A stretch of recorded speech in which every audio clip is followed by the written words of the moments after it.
The great Field Yates is with us here on God Bless Football. I got to tell you, Field, I have never, ever, I've been playing fantasy football my entire life, okay? Yeah.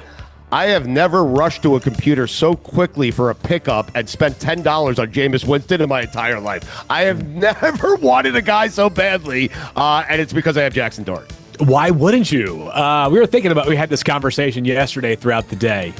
How much more fun did the NFL just become for at least 1 week? Yes. Yep. Yes. Like, as if the NFL, who has an absolute ratings bonanza on their way this weekend. Yeah.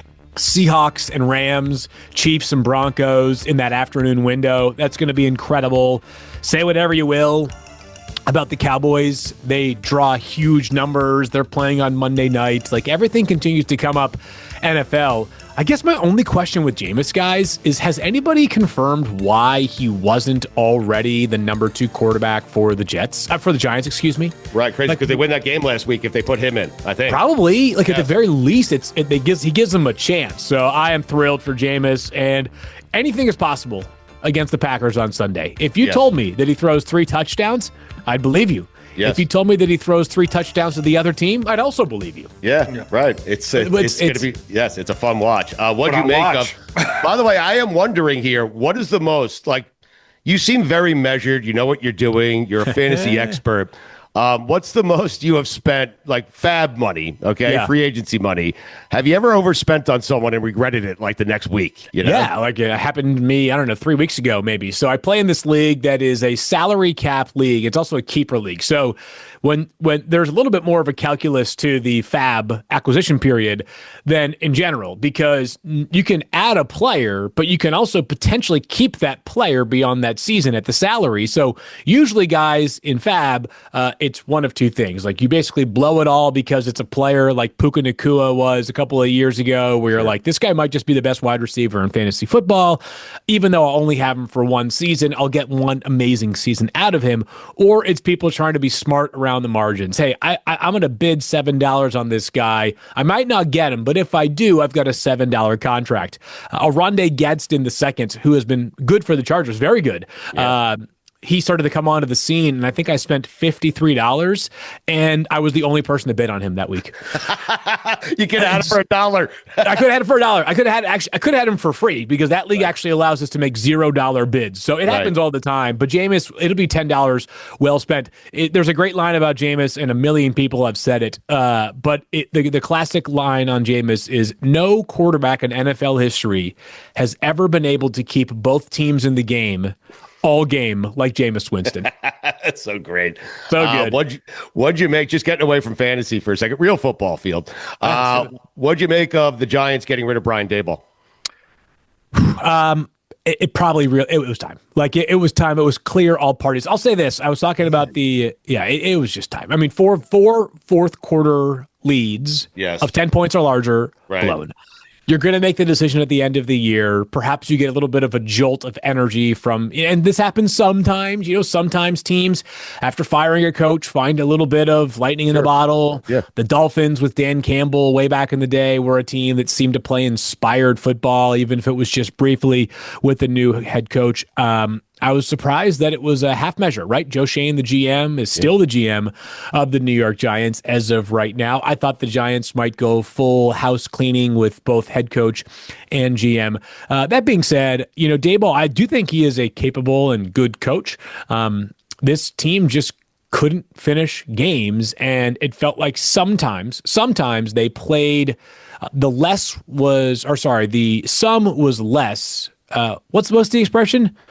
The sum is greater than the parts. Sum is greater than the parts. Yeah, there we go. The whole, I think what it was is the whole was less than the sum of the parts with the Giants from time to time, right? We'll look it up while you keep talking, yes. Yeah, I'll do my best, yeah. But I'm a Daboll fan. I think he does a good job with quarterback tutoring, but ultimately 4 fourth quarter blown leads, it's a recipe for something to take place. And Daboll kind of sounded like it.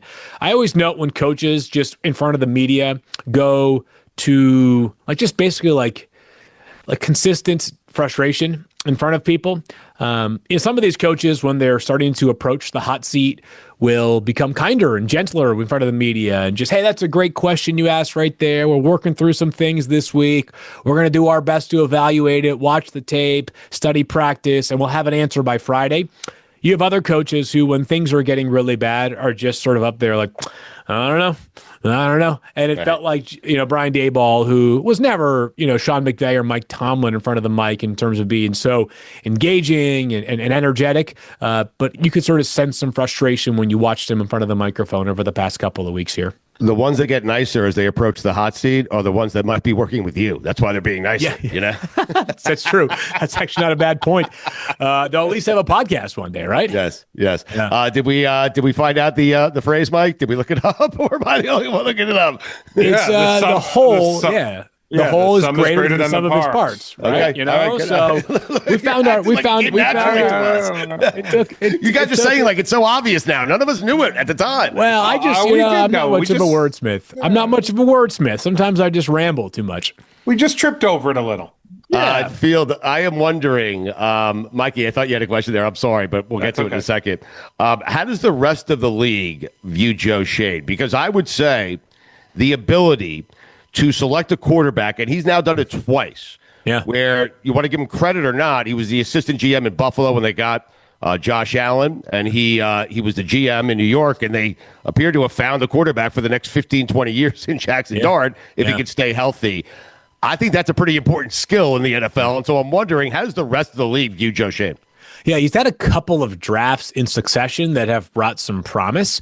Malik Neighbors last year, that was the 6th pick in the draft. And not that Neighbors was expected to go way lower or higher than that, but still, I mean, he was, of the 3 receivers that were taken in the first 9 picks, he was easily the best as a rookie. Malik Neighbors over Marvin Harrison Jr., and Rome Odunze. Odunze has been the best of the 3 this year. Of course, Neighbors got hurt. And this draft class does look promising. He had kind of a have your cake and eat it too moment this year, in the sense that if we redrafted today, the Titans still take Cam Ward, in my opinion. The Jaguars still take Travis Hunter, because you're not trading up for a quarterback if you're Jacksonville, I don't think. Right. And I think the Giants take Jackson Dart if they redraft today.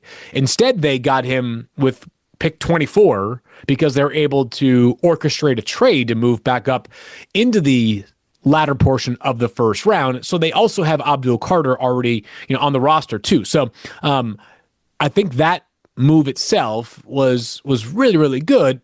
There definitely have been some people that have been curious, that have been asking me, is this one where, what is the practical purpose of changing the GM during the regular season, right? We're still months away from free agency and the NFL draft, and the trade deadline is already behind us. So it's not like there's a lot of consequential decisions that a GM will be making between now and the beginning of January.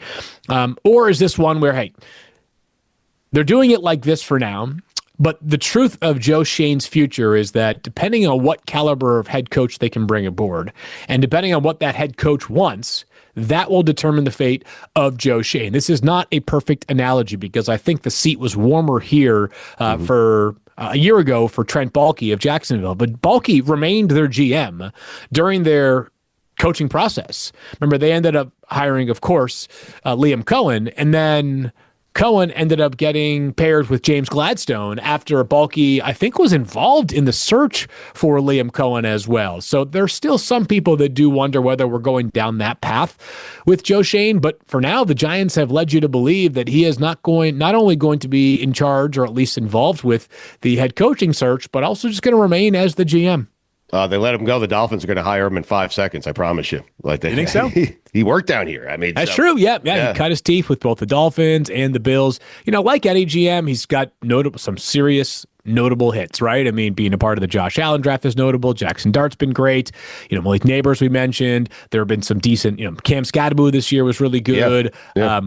There's also been some notable whiffs, right? I mean, allowing Saquon Barkley to walk away and basically paying the same amount of money a year later to retain Darius Slayton. There's been players that have left. Yeah, right. Daniel Jones, that thing did not, that probably the idea of franchising Daniel Jones or franchising Saquon Barkley the year in which they paid Daniel Jones, you should have just done it in reverse, right? You just franchise Danny Dimes, pay Saquon whatever it was that he felt like he wanted at that time. Right. And it's probably good business to be in when you have a quarterback that hasn't answered the question definitively, to be a year too late rather than a year too early to pay him, right? The Baltimore Ravens did that with Joe Flacco famously many, many years ago. And then the year in which Joe was scheduled to become a free agent, he was the Super Bowl MVP. And nobody said a thing about the Ravens at the time paying him 7 years, $126 million because he had just taken them to the Super Bowl. What are you going to say? Don't do it? So the Giants probably erred in their ways when they decided to ink Danny Dimes to the long-term deal, franchise Saquon, and allow him to test free agency a year later. The fear of doing it this way is that Joe Schoen potentially would hire a coach that's good for Joe Schoen and not essentially the organization and the New York Giants, correct? That's the fear, although I will say, and listen, it sounds like I'm copping for Joe. I am. I know the guy. He's a good dude, and I like him a lot. Joe wouldn't do that. I don't think he would. I think Joe's a good dude, too. I know Joe, and he's obviously been around the NFL for a long time. In some ways, that was kind of one of the problems that it felt like the Giants were dealing with Brian Daboll at the end of it is, I kept watching. I actually went to one of the first games that Jackson Dart started this year, and it was one of the 4 times that he was tested for a concussion. And I'm sitting there watching it each and every weekend. I'm like, why are they still running this kid this much? Like, you can't totally eliminate scrambles, obviously, and you can't totally eliminate the quarterback run element for a guy who is an amazing runner. But to be running him as much as they were, to me, it was throwing the kitchen sink towards winning games that, let's be honest, like, this team just isn't good enough to win 10 games this year. So maybe you play Jackson like they were, and you go from a 4 or 5 win team to a 6 or 7 win team. That's not good for sort of the global goals of this Giants franchise, right? Like, they want to be good for the next 5 to 10 years. So it felt like the way in which Jackson Dart was being deployed as a runner was at least part of the calculation right now. Belichick so well. Should it go without saying that Bill would want this job? There's a part of me that does think that, right? I mean, it's obviously where he's a 2-time Super Bowl winner as a defensive coordinator there. I just don't know. I don't know if Bill has the itch to get back into the NFL right now. We're having this conversation. I don't know that. I mean, he might, but we're having this conversation on Thursday the 13th. Like, for all we, North Carolina could win their 3rd straight game on Saturday. North Carolina has become less of a topic since they have been better of late, right? Yes. Which I think is probably a good thing for the program in general, right? Like, less coverage right now for the right reasons as opposed to more coverage for the more distracting reasons is a healthier model for them to be in. I'm not saying North Carolina has it all figured out. Taylor would have a much better pulse on this than I do right now, but at least things are going in a better direction compared to where they were a month ago down there in Chapel Hill. Taylor is basically kicking him out of Chapel Hill. He wants him to take the Giants job. He does, or any job. He doesn't care. Just take a job somewhere else. It's amazing how quickly that turned, right? It really has, man. I was just like, I feel like it was just yesterday I was reading a piece, probably on The Athletic or ESPN.com or somewhere, where it was like the who's who of people that are showing up for that TCU game on Monday night. I went to... I remember that. I went to dinner with like 10 guys from my town here in Connecticut, all because it wasn't like, many of us were just like, we have to watch this game, right? Yes. Like, we have to go somewhere with a TV so we can watch the Bill Belichick debut game for North Carolina. So, I still think there's a chance that they feel like there's a lot of momentum in future years there. But Taylor certainly is entitled to his opinion. He's a very passionate North Carolina alum. Did you and all 10 guys you were watching that game with think Carolina was winning the national championship when they were up 7-0? The first round. I mean, I'm like, are you kidding me? Like, is it this easy? I knew that they probably had some coaching advantages, but I didn't realize it was that significant, right? Gio Lopez, I was calling him the Heisman Trophy winner after one drive. Now I know people at North Carolina are alums that are just like, can we play Max Johnson instead? I'm like, I don't think Max Johnson's that good either. That being said, football season's a long one. I was thinking about some of the takes that have changed so much from like 2 months ago. Jamar Chase was a bust to where he is right now. It's like, man, you got to ride that wave because it is a marathon. It is so, and this season is unlike any season. There's no like real clear-cut team to win it all this year. It's crazy, right? No, like if I told you you have a chance to pick the 5 best teams, do you think you could argue in court for 10? Because I could probably make an argument for 10 teams to be in the top 5, right? So, wow. I mean, I always have 10 teams in my top 5. But yes. You're right. Yes, Indianapolis, Kansas City, Buffalo, New England, Baltimore. If you believe in the Surge, the Broncos, the Chargers, like that's 7 in the AFC who probably all think like we're a top 5 team in the NFL. Whether they're right or wrong is a different question. But and then the Eagles, the Lions, probably I think the Packers still feel that way despite Rams and Seahawks. The Rams, Seahawks feeling that way. Bucks, Bears are, they're 6-3. They still have stuff to prove, but like everybody has a lot of confidence in themselves when the reality is, by definition, only 5 teams can actually be in your top 5. So it makes for some really, I think it makes for some fascinating end of season decisions because I think there are, of that big group that I mentioned, not all of them are in the spot where if you don't win the Super Bowl, your season is a disappointment. If the Patriots win a playoff game, if they're playing in the divisional round, if they're playing in the AFC Championship game, everybody is going to be saying, holy crap, a 23-year-old quarterback and Mike Vrabel have taken this team this far this soon. Imagine what it looks like by year 4. Yes. If the Ravens get bounced early, if the Bills get bounced early, if the Lions get bounced early. Disappointment. Eagles, Chiefs, like there's going to be some serious anxiety emanating from those various franchises and fan bases if those teams don't get the job done. The Pats are in the best position because you're right. They could just win that division and everything else. It's a huge win. They get blown out first round. No one's going to care. I mean, they got tons of cap space going forward. Right. The quarterback is 23. Yes. Like I know that it's not like Patrick Mahomes or Josh Allen or anywhere close, Lamar Jackson or anywhere close to the end of their career. They've got plenty of football ahead of them, but it's they're playing with house money right now up there in New England. We'll get you out of here in a second. I know you have to run. Marcus Freeman, can you see him leaving college, going to the NFL? Man, to the Giants specifically. Yeah, I tell you. It's a coveted job. It's a pillar franchise. It's market number 1, and you have a quarterback, man. 100%. And if you win with the Giants forever, you're a legend, right? Yes. Like, when we reflect back on Bill Parcells, Tom Coughlin, no one thinks of anything other than those guys brought them to multiple Super Bowls each.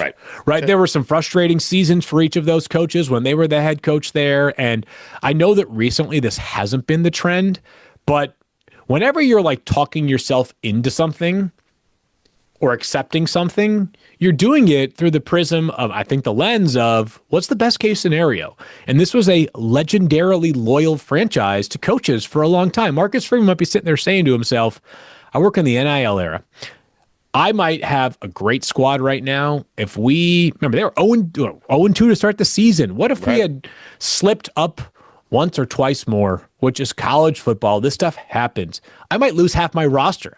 Not saying it's likely, but it's possible. Where for the G-Man, it's like, if I go to the Giants, he's still a young coach, obviously. He is incredibly, he's super dynamic. The media would, I think fans would very easily fall in love with the mystique of Marcus Freeman. It'd be a very popular hire. You're right. Yes. Very popular. Yes. So there's always I think I would probably land on surprised if he left Notre Dame for the Giants, just because there's been no, it's not like he's come out and said he has aspirations to leave South Bend, but man, I would be certainly very intrigued by the hire. He's done an amazing job there at Notre Dame. Yeah, these jobs don't come open often, and a job, especially a job that has a quarterback attached to it. Go ahead, Mike. He's got to run here real quick. Really quick on the way out, where the Cincinnati Bengals are sitting at 3-6.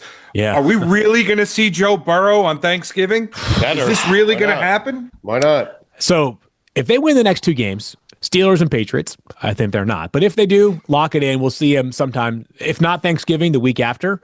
If they're still hanging around in this division, which these teams have given them the chance to hang around, Ravens and Steelers have. Yep.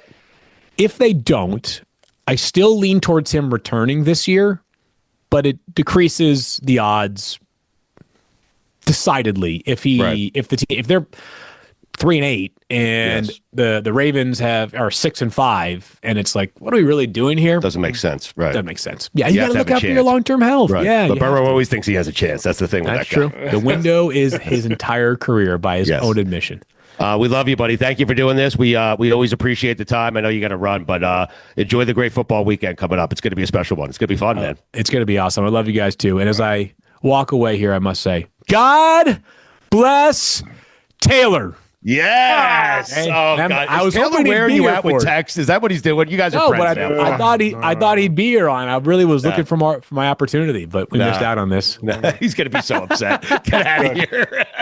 Stugatz here. It's NBA tip-off week, and FanDuel is your home for live betting. Listen, support the people that support this show, and no one has supported us more than our friends at FanDuel. So even if you missed the start of the game or want to ride the hot hand, FanDuel has live bets on everything from who will score next to fourth quarter comebacks. Plus, you can even combine your live bets into a same-game parlay for a shot at a bigger payout. However you want to play, now is the perfect time to join because FanDuel has given new customers $300 in bonus bets if your first $5 bet wins. That's $300 in bonus bets if your first $5 bet wins. So just visit FanDuel.com to sign up today.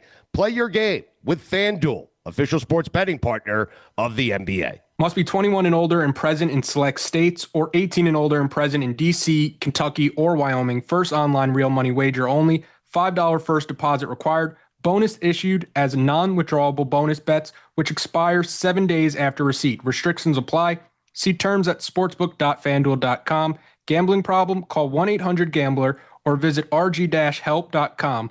Call 1-888-789-7777 or visit ccpg.org/chat in Connecticut or visit mdgamblinghelp.org in Maryland. Hope is here. Visit gamblinghelplinema.org or call 800-327-5050 for 24/7 support in Massachusetts, or call 1-877-8-HOPE-NY or text HOPE-NY in New York.